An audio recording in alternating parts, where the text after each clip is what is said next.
जय Hind friends. Current affairs की series हम लोगों की चल रही थी और डेली आपको एक लेक्चर किसी एक टॉपिक का मिल रहा है। अगर आपको किसी स्पेसिफिक टॉपिक पर लेक्चर चाहिए या कुछ डाउट है तो भी आप कमेंट सेक्शन में जा कर के बता सकते हैं। आज का जो हमारा टॉपिक है वो एक हमने संगठन लिया है, हाल फिलहाल उसका एक्सटेंशन हुआ है तो इस वजह से वो चर्चा में था।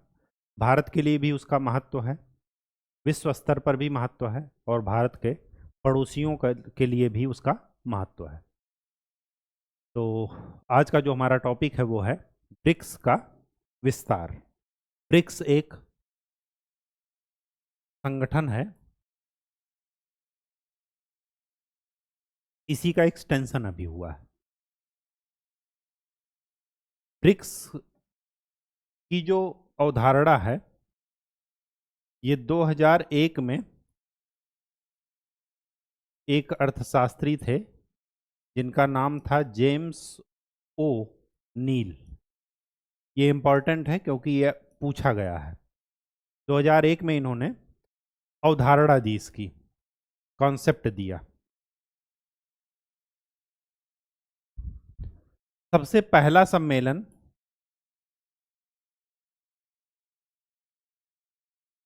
वो हुआ रूस में, येकातेरिनबर्ग जगह है। ये हुआ 2009 में रूस में। इस सम्मेलन में 4 कंट्रीज थी, BRIC, भारत, सॉरी, ब्राजील,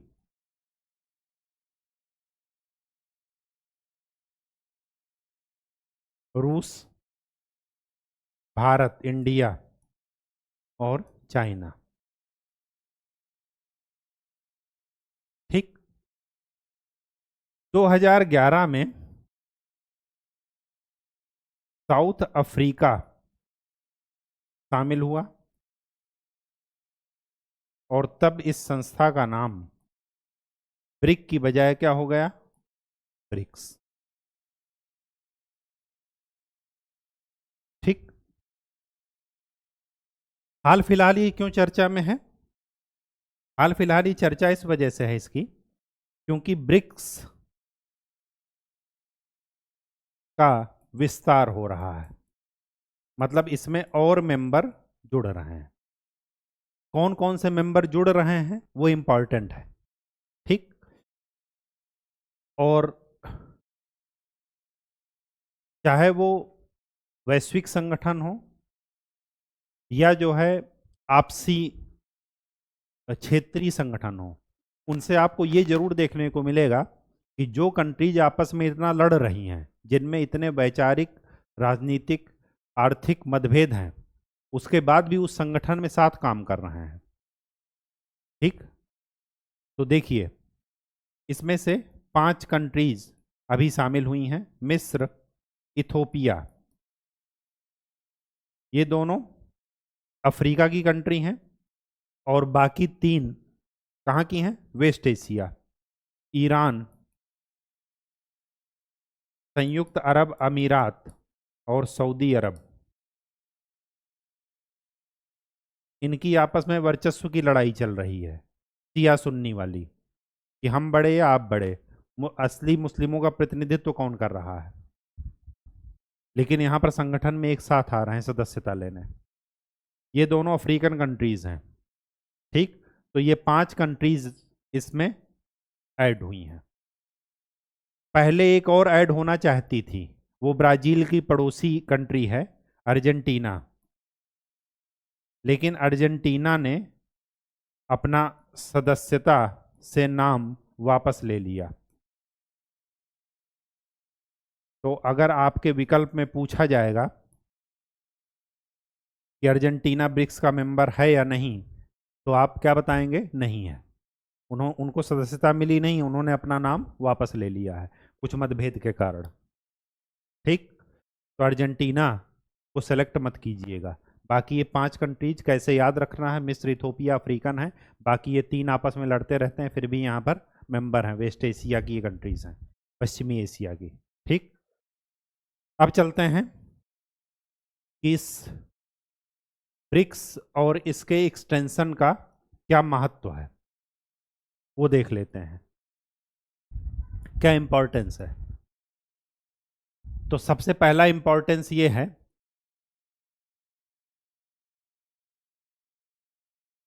मल्टीपोलराइजेशन, बहुपक्षवाद, या ये कहिए बहुध्रुवीय विश्व को आकार देना।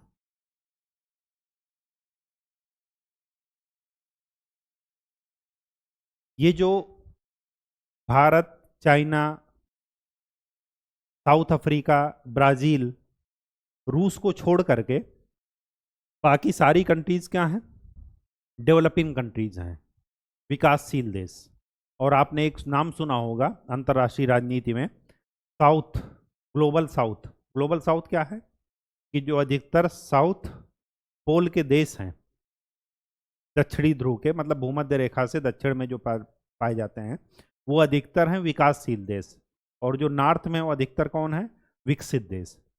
तो विकासशील देशों के साथ ये समस्या है कि वो टेक्नोलॉजिकल एडवांस नहीं है, तो हमेशा विकसित देशों को हाथ जोड़ करके कि कुछ दे दीजिए ताकि हम अपने लोगों का उद्धार कर सकें। तो ग्लोबल साउथ की अवधारणा ये आई कि विकसित देशों के शरण में जाने से अच्छा है कि आप लोग एक दूसरे का आपस में ही सहयोग करें, कि अच्छा आपके घर में भी रोटी नहीं है, हमारे घर में भी रोटी नहीं है, चलो हम दोनों भाई भाई हैं, बस यही कह करके खुश होते रहें। ऐसा नहीं है। ग्लोबल साउथ ये कह रहा है कि अगर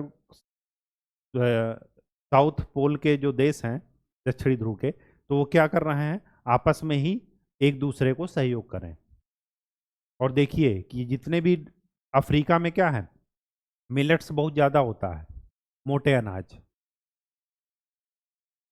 ये जो है साउथ में भारत क्या कर रहा है? लीड कर रहा है लोगों को, चाहे वो टेक्नोलॉजिकल क्षेत्र में हो, चाहे वो कृषि के क्षेत्र में हो, चाहे वो खाद्य के क्षेत्र में हो, सॉफ्टवेयर के क्षेत्र में हो। ठीक, पेट्रोलियम उत्पाद का निर्यात हो गया, फार्मास्यूटिकल्स का निर्यात हो गया। अभी ये देखिए अंतरिक्ष क्षेत्र भारत का बहुत ही विश्वसनीय तरीके से उभरा ग्लोबल मार्केट में। अन्य देशों के सैटेलाइट हम लॉन्च कर रहे हैं। ठीक, तो ये क्या है? ग्लोबल साउथ की ही अवधारणा का जमीनी स्तर पर क्रियान्वयन है।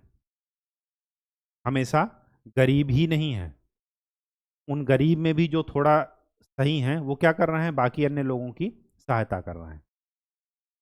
ठीक, और इसी कारण से एक तो ग्लोबल साउथ की अवधारणा, दूसरा इसकी वजह से क्या हो रहा है? अंतर्राष्ट्रीय संस्थाओं पर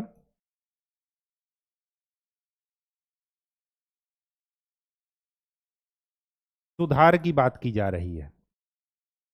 यूएनएससी में कहा जा रहा है कि वीटो पावर और लोगों को दीजिए, अस्थायी सदस्यता और लोगों को दीजिए। ब्राजील भी उसमें एक मेंबर है, भारत भी दावेदार है। जनसंख्या के मामले में भारत फर्स्ट। ठीक, वैश्विक स्तर पर भी कई सारे अंतर्राष्ट्रीय संगठन में भारत का क्या क्या है? अच्छा खासा योगदान है। संयुक्त राष्ट्र की शांति मिशनों में भारत नंबर 1 है, ठीक, योगदान देने में। तो WTO हो गया, यूएनएससी हो गया, संयुक्त राष्ट्र security council, United nation security council, संयुक्त राष्ट्र सुरक्षा परिषद। ठीक, दूसरा महत्व तो क्या है कि आजकल देख रहे होंगे कि देशों में एक अलग से होड़ हो रही है। अमेरिका क्या कर रहा है? अमेरिका सुपर पावर होने का कारण ये भी है कि उनकी जो मुद्रा है वो सभी देशों में क्या है? वैध है, और उसको एक अंतर्राष्ट्रीय करेंसी के रूप में, अंतर्राष्ट्रीय व्यापार के रूप में, वैध मुद्रा के रूप में उसको मान्यता प्राप्त है। तो डॉलर क्या हो रहा है? डॉलर के मुकाबले बाकी जो स्थानीय देशों की मुद्राएं हैं वो क्या हो रही हैं? उनकी डिमांड बहुत ही कम हो रही है, तो उनकी वैल्यू भी क्या हो रही है? कम। जिसकी डिमांड ज़्यादा उसकी वैल्यू ज़्यादा। तो सदस्य देश क्या कर रहे हैं? राष्ट्रवाद उभर रहा है, जो संकीर्णता है कि जो है कि हमारा देश जो है रिसेशन से बच जाए हम बाकी लोगों के उत्पादों पर, बाकी देशों के उत्पादों पर मैक्सिमम टैरिफ लगा दें और अपने देश के उत्पादों को संरक्षित करें। तो ये सब क्या है जिसकी वजह से लोग आपस में, कई देश क्या कर रहे हैं, स्थानीय मुद्रा में व्यापार कर रहे हैं। जैसे ईरान और भारत ले लीजिए कि रुपया में व्यापार चल रहा है उनका। सऊदी अरब के साथ रुपया में व्यापार चल, कुछ जो है कि हम रुपए में कुछ मात्रा का भुगतान करेंगे तेल का और कुछ डॉलर में करेंगे। रसिया के साथ, रसिया क्या है, यूक्रेन के युद्ध में फंसा है, तो उनको भी क्या है, अपनी इंडस्ट्री बूम करनी है, तो वो क्या कर रहे हैं, उनको व्यापार की ज़रूरत है। क्योंकि बाकी जो पश्चिमी देश हैं और अमेरिका के उसमें उन्होंने उनके व्यापार पर प्रतिबंध लगा रखा है, तो ऐसे ही मित्रों को खोज रहे हैं।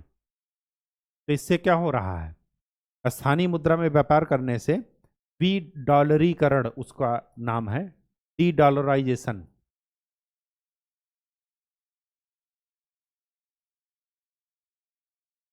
बढ़ावा।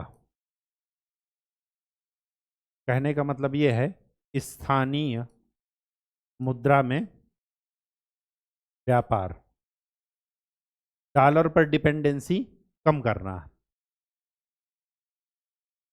ठीक। तीसरी बात, तीसरी बात क्या कहती है कि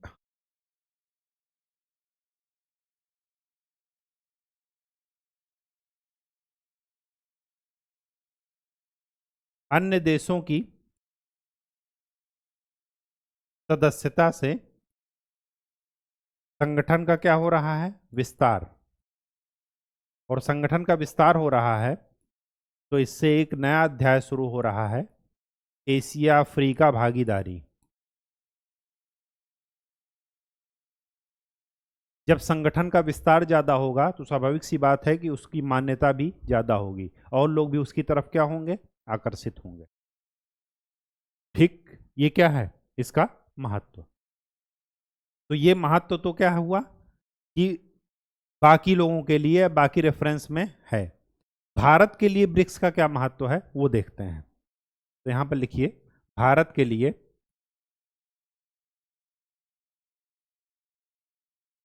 महत्व।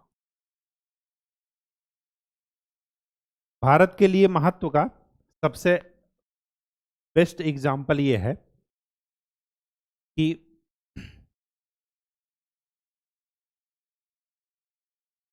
विकासशील देशों और ग्लोबल साउथ का जो कॉन्सेप्ट है,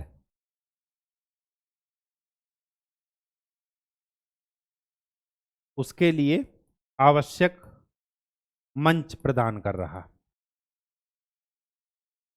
जैसे इसमें एग्जाम्पल देंगे, WTO के मुद्दे पर जो सब्सिडी का मुद्दा है, उसमें विकासशील देश का अगुवा कौन है, भारत। अफ्रीका, पूरे अफ्रीकी देश भारत के सपोर्ट में, यहाँ तक कि चाइना, जो भारत चाइना एक दूसरे के प्रतिद्वंदी हैं, वो भी एक दूसरे के सपोर्ट में वहाँ। ठीक, तो उनके लिए क्या है, मंच प्रोवाइड कर रहा है ये। दूसरी बात,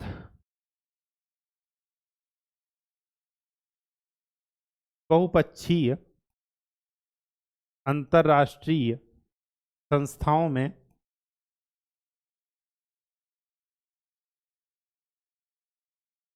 सुधार के लिए दबाव का एक मंच है ये। जैसे संयुक्त राष्ट्र security council, WTO,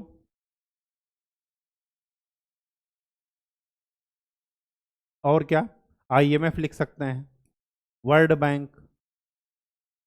IMF world bank में क्या है, वैश्विक जो शक्तियां हैं, खास करके पश्चिमी, वो अपने शर्तों के हिसाब से क्या कर रहे हैं, कर्ज देते हैं लोगों को। अगर वो कर्ज दे रहे हैं तो उनके उत्पादों के लिए आपको अपनी इकोनॉमी को खोलना पड़ेगा, उदारीकरण करना पड़ेगा। ऐसी ऐसी शर्तें आप इकोनॉमिक्स में पढ़ेंगे। जब 1991 के जो सुधार लाए गए तो जो है उसमें IMF के द्वारा काफ़ी सारी ऐसी शर्तें वो की गई जो कि भारत के लिए अनुकूल नहीं थी, लेकिन फिर भी हमें मजबूरी में जब उनसे कर्ज ले रहे हैं तो उनकी शर्तें माननी पड़ेंगी। इंटरेस्ट भी ज़्यादा देना पड़ा। ठीक, अभी देखिए पाकिस्तान की क्या हालत हो रही है, आईएमएफ के पास बार बार जा रहा है, आईएमएफ कर्ज नहीं दे रहा है, अपनी शर्तों के हिसाब से देगा कर्ज। ठीक, तो ये उनके लिए भी क्या है, एक मंच प्रोवाइड कर रहा है। चौथी बात,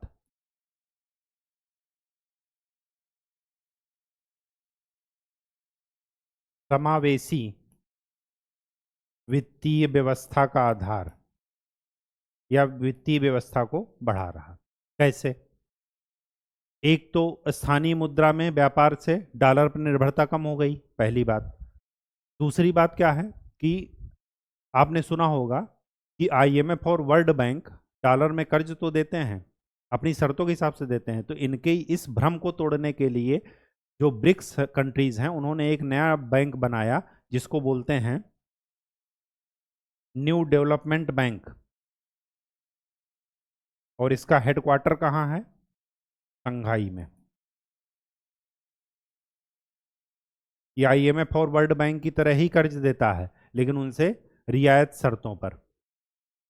ठीक, डॉलर का इस्तेमाल नहीं करता, स्थानीय मुद्राओं में देता है। ठीक, तो ये सारी चीजें भारत के लिए महत्वपूर्ण है। नेक्स्ट पॉइंट इसी में,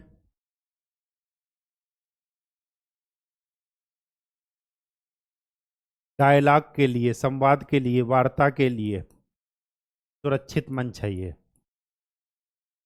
क्योंकि वैश्विक मुद्दों के लिए इन सारी कंट्रीज का हित, इंटरेस्ट वो एक ही है। सभी चाहते हैं कि हम सुधार करें।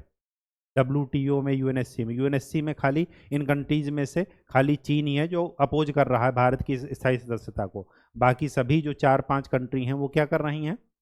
भारत की स्थायी सदस्यता का समर्थन कर रही हैं। भारत भी ब्राजील की स्थायी सदस्यता का समर्थन कर रहा है।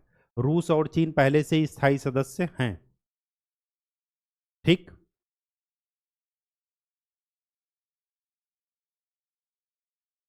Next, SDG sustainable development goal को प्राप्त करने में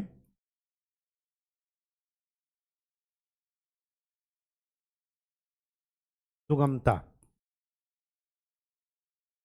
जब जो है स्थानीय मुद्रा में हमें ऋण मिलेगा, रियायती दर पर ऋण मिलेगा, स्वाभाविक सी बात है कि हम अपने लोगों के विकास के लिए काम करेंगे। अब जब अपने लोगों के लिए विकास के लिए काम करेंगे तो जो हमारे सस्टेनेबल डेवलपमेंट गोल्स हैं जिनको 2030 तक प्राप्त करना है, जैसे जीरो हंगर, सभी को स्वास्थ्य, सभी को शिक्षा, ठीक, ये सब, महिलाओं का उत्थान, सभी के लिए स्वच्छ पानी, तो ये सब क्या है? इससे क्या है, न केवल अपना उद्धार करेंगे बल्कि पूरे मानवता का ही क्या होगा? इंप्रूवमेंट होगा। तो ये भारत के लिए इस मंच का ये महत्व है। ठीक, अब भारत के लिए महत्व देख लिए, इस संगठन का महत्व देख लिए, इसके विस्तार का महत्व देख लिए, तो क्या क्या चुनौतियां का इसको सामना करना पड़ रहा, क्या क्या मुद्दे हैं इससे संबंधित, उनको देख लेते हैं जरा, मुद्दे या चुनौतियां। जब हम संगठन बनाते हैं तो किसी कॉमन पॉइंट पर हम लोग क्या हैं, सहमत हैं, तब जाकर के संगठन बना। लेकिन कॉमन पॉइंट के चक्कर में क्या अपना पर्सनल इंटरेस्ट भूल जाएंगे? कभी नहीं भूलेंगे। तो इन चुनौतियों में सबसे पहला है सभी देशों के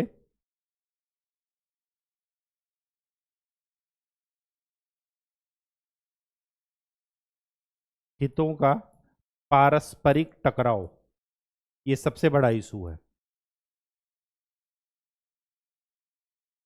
भारत चीन को देख लीजिए, भारत रूस को देख लीजिए, यूक्रेन मुद्दा देख लीजिए, इजराइल का मुद्दा देख लीजिए। ये सब क्या हैं? ये ऐसी चीजें हैं जहां पर इनके हित आपस में क्या होते हैं? टकराते हैं।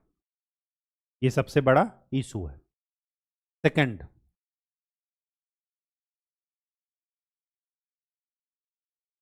वैश्विक मुद्दों पर अलग राय,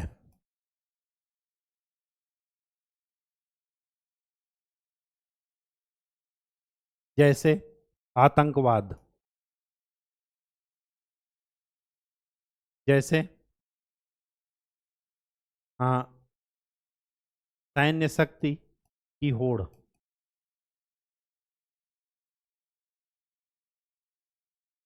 जैसे यूएनएससी में सुधार की बात। ठीक। बेल्ट एंड रोड इनिशिएटिव या चीन की विस्तारवादी नीति।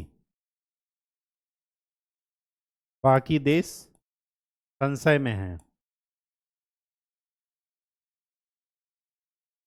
ठीक। तीसरी बात, सदस्य देशों में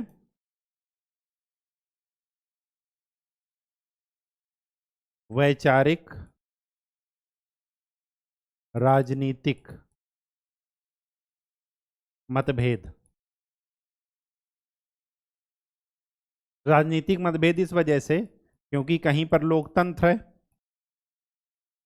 कहीं पर तानाशाही है। जिसको हम लोग तानाशाही बोल रहे हैं चीन और रूस में, वो भी अपने यहाँ के पॉलिटिकल सिस्टम को लोकतंत्र ही बोल रहे हैं। लेकिन उन्होंने क्या कर रखा है कि लोकतंत्र हमारे यहाँ भी है लेकिन सीमित है। एक ही पार्टी है, उसी में से आपको चुनना है कि कौन से सदस्य प्राइम मिनिस्टर बने, कौन से वो बने। जब वहाँ पर मल्टी पार्टी है ही नहीं, लेकिन फिर भी वो लोकतंत्र का नाम दे रहे हैं। वैचारिक वैचारिक ये कि ईरान ईरान क्या है, वहाँ पर धर्म मेन है, लोगों के अधिकार मेन नहीं है। देखिए, आपने 6 महीने 1 साल में सुना होगा कि वहाँ पर एक महिला को जो सोसाइटी में या बाहर मार्केट में जो बुर्का नहीं है पहनी है, वो क्या है, मॉरल पुलिसिंग के चक्कर में जेल में उनका क्या हो गया, टार्चर करके उनकी मृत्यु हो गई। धर्म मेन है, वो अधिकारों की बात नहीं कर रहे हैं। सऊदी अरब थोड़ा थोड़ा खुलापन ला रहा है। अभी देखिए, न्यूज में सुना होगा लास्ट मंथ कि वो पहले जो है मिस यूनिवर्स के लिए वहाँ से पहली कैंडिडेट गई हैं। ड्राइविंग के लिए उन्होंने महिलाओं को अधिकार दे दिया, खेल कूद के लिए अधिकार दे दिया। तो ये थोड़ा क्या है, खुलापन ला रहे हैं। तो ये भी मतभेद चल रहे हैं। ठीक। साउथ अफ्रीका भी इजराइल के विरुद्ध इंटरनेशनल कोर्ट ऑफ जस्टिस में गया है, आईसीसी में गया था, इंटरनेशनल क्रिमिनल कोर्ट में। लेकिन वो जो है वहाँ पर क्या हुआ, इजराइल के विरुद्ध जो है किसी ने बोला नहीं। तो ये सब क्या है, वैचारिक मतभेद हैं सदस्य देशों के बीच। ठीक। ये सबसे बड़ा इशू है। और क्या इशू है,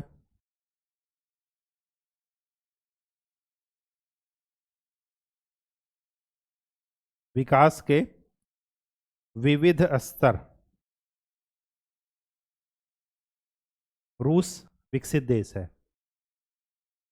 विकासशील देशों में भारत और चाइना अपने को विकासशील देश कहता है, लेकिन वो विकासशील देश है नहीं, जो अमेरिका को टक्कर दे रहे हैं, चाहे वो इकोनॉमी के क्षेत्र में हो, चाहे सैन्य दृष्टि के क्षेत्र में हो।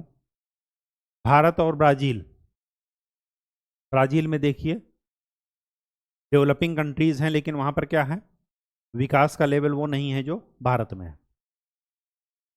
ब्राजील ने यहाँ तक कहा है कि अगर हमें जो है वो वैश्विक फंड नहीं मिला तो अमेजन के जंगल जिसको आप विश्व का फेफड़ा कहते हैं, उसकी हम कटाई शुरू कर देंगे डेवलपमेंट के लिए। क्या करें।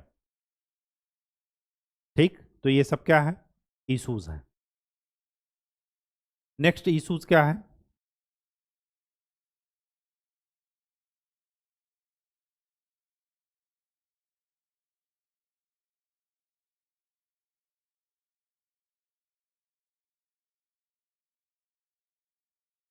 भू राजनीतिक परिस्थितियां।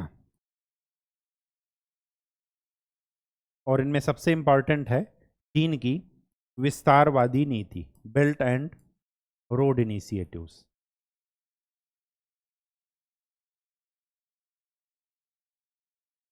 साम्रा सॉरी पूंजीवाद और साम्यवाद के बीच की लड़ाई।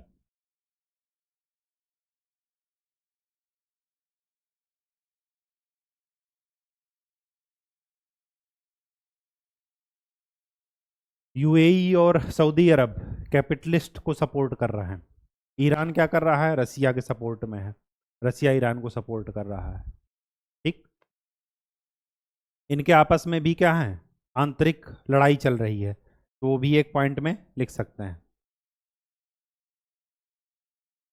इशूज में। आंतरिक संघर्ष या आंतरिक मतभेद। ठीक, ये भी एक इशू है। नेक्स्ट और इशू क्या हो सकते हैं?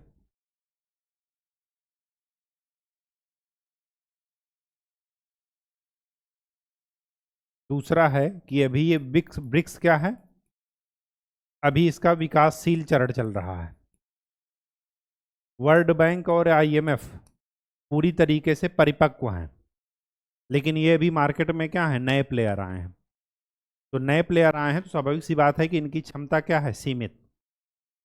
ये वर्ल्ड बैंक और आईएमएफ की तरह लोगों को खैरात में नहीं बांट सकते, उतने पावरफुल भी नहीं है कि नेगोशिएट कर सकें। क्यों? क्योंकि कंट्रीज देख लीजिए, रसिया चाइना है, लेकिन वो आपस में ही क्या है? रसिया उलझा हुआ है यूक्रेन के साथ, नाटो के साथ, पश्चिमी देशों के साथ। उनकी इकोनॉमी भी इतनी अलाउ नहीं कर रही है कि वो इस एनडीबी न्यू डेवलपमेंट बैंक में भी क्या करें? ज़्यादा का योगदान करें। तो संसाधनों की पहुंच क्या है? सीमित है।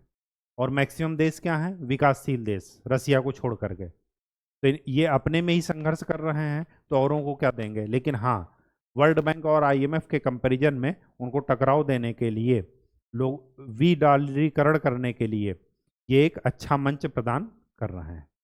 पूरी तरीके से नहीं नकारा जा सकता, कुछ ना करने से अच्छा है कि कुछ किया जाए। ठीक, तो ये सब मुद्दे हैं। अब देख लेते हैं कि ब्रिक्स का योगदान। योगदान में दो योगदान तो जरूर ध्यान दीजिए जो कि पूछा जाएगा। न्यू डेवलपमेंट बैंक, इसका हेडक्वार्टर शंघाई, ये पूछा जाएगा। और स्वास्थ्य के लिए, स्वास्थ्य क्षेत्र के लिए इनकी एक घोषणा पत्र है जिसको बोलते हैं ऊफा घोषणा पत्र। ये भी पूछा जाता है कि ऊफा घोषणा पत्र किससे रिलेटेड है? तो ब्रिक्स से, और वो भी स्वास्थ्य से संबंधित। और तीसरी बात, साइबर सिक्योरिटी के लिए इन्होंने एक संगठन बनाया है जिसका नाम है BRICS rapid information security channel, ताकि साइबर अपराध की रैपिड इंफॉर्मेशन शेयर किया जा सके और अर्थव्यवस्था को बचाया जा सके। ठीक, तो आज के लिए इतना ही। इसके बारे में कुछ डिटेल में भी पढ़िएगा, ठीक है? कुछ होमवर्क भी कीजिएगा। तो नेक्स्ट लेक्चर में हम लोग किसी नए टॉपिक के साथ मिलेंगे। तब तक के लिए खूब अच्छे से पढ़ाई कीजिए, मेहनत कीजिए, चीज़ों को रिवाइज कीजिए। धन्यवाद।